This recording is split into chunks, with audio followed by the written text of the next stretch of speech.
Welcome to my YouTube channel study with Rashid में आप सभी का स्वागत है। आज हम एक्ट ऑफ सेटलमेंट यानी बंदोबस्त कानून, इसका एक और नाम है समझौता अधिनियम, जो कि 1781 में लागू हुआ था। आज इसके संबंध में हम पूरी जानकारी प्राप्त करेंगे। तो आइए स्टार्ट करते हैं।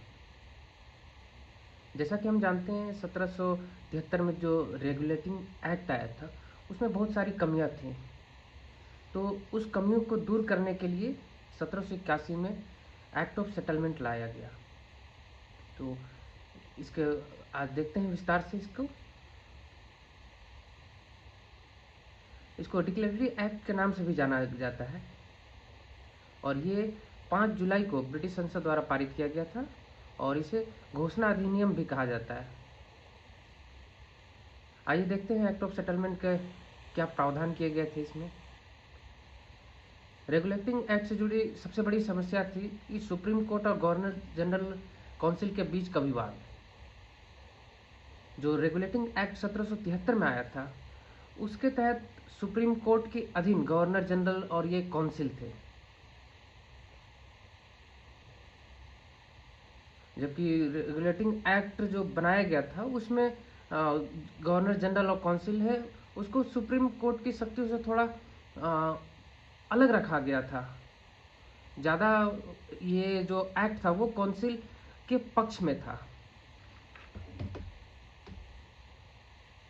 इस कानून जो एक्ट ऑफ सेटलमेंट आया, इस कानून ने गवर्नर जनरल और काउंसिल को सर्वोच्च न्यायालय के क्षेत्राधिकार से बिल्कुल मुक्त कर दिया, उनके वो सभी काम के लिए जो उन्होंने पद धारण करने के बाद किए थे। इसी के साथ ही कंपनी के जो सेवक थे उनको भी उनके कार्य के दौरान जो भी उन लोगों ने कार्रवाइयाँ की थी उसको भी सर्वोच्च न्यायालय के क्षेत्राधिकार से मुक्त कर दिया गया था।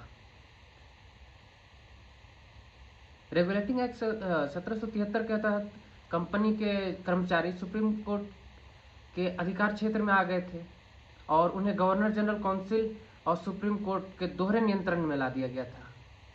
तो रेगुलेटिंग एक्ट के तहत जो कंपनी के कर्मचारी थे वो सुप्रीम कोर्ट के अधीन भी हो रहे थे और गवर्नर जनरल काउंसिल के अधीन भी हो रहे थे। तो 1781 में संशोधन करके उनको भी कुछ छूट दी गई इसमें, यानी कि सुप्रीम कोर्ट के क्षेत्राधिकार से इनको अलग कर दिया गया। इस कानून के तहत जो राजस्व संबंधी जो भी मामले थे या राजस्व वसूली की बातें करें तो वो सब जुड़े जो भी मामले थे उसको भी सर्वोच्च न्यायालय के क्षेत्राधिकार से बाहर कर दिया गया। इस कानून के द्वारा कलकत्ता के सभी निवासी अब सर्वोच्च न्यायालय के अधिकार के अंतर्गत आ गए। इसमें व्यवस्था ये भी किया गया था कि न्यायालय जो है वो हिंदुओं के निजी कानून के हिसाब से हिंदुओं का और मुसलमानों के निजी कानून के हिसाब से मुसलमानों के बाद मामले कुछ भी रहेगा उसको निपटारा करेंगे। और अगला व्यवस्था क्या किया गया था कि इस कानून द्वारा ये व्यवस्था भी की गई थी कि प्रांतीय न्यायालयों की जो भी अपील होगी वो गवर्नर जनरल इन काउंसिल के यहाँ होगी, ना कि सर्वोच्च न्यायालय में।